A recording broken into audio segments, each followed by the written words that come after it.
Sa pusod ng Cagayan, may tinutuklas na kuweba na bukod sa angking ganda, tila dadalhin ka rin sa mundo ng mga sangre.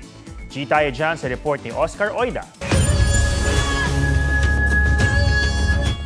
Asnamon Voyanzar. Encantadia vibes, right? Mapapasambit ka ng mahiwagang salita kapag pinasok ang kuwebang yan. Para bang dinala ka sa mundo ng mga diwata. Pero wait, bagong kaharian ba ito? Bakit wala si Nunong Imaw? Yan kasi ang Libsong Cave sa Lasam, Cagayan. Mula sa salitang Ilocano na libsong o deep hole, kaya tila isa itong mahiwagang lagusan. Magsisimula ang adventure sa nasa 50 metrong lalim na bukana ng kuweba.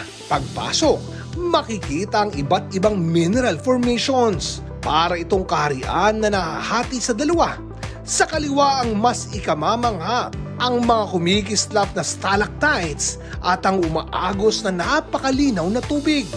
Habang ang kanang bahagi, mas malawak, mas kakaibang rock formations ang makikita.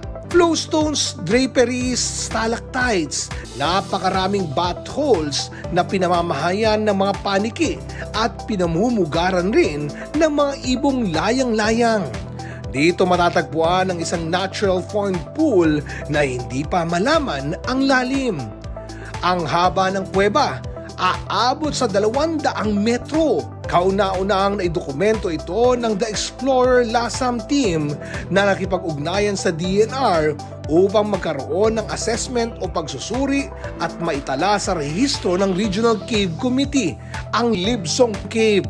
Sa ganda ng kuwebang ito, malaki raw ang potensyal nitong maging isa sa mga ecotourism site sa Cagayan.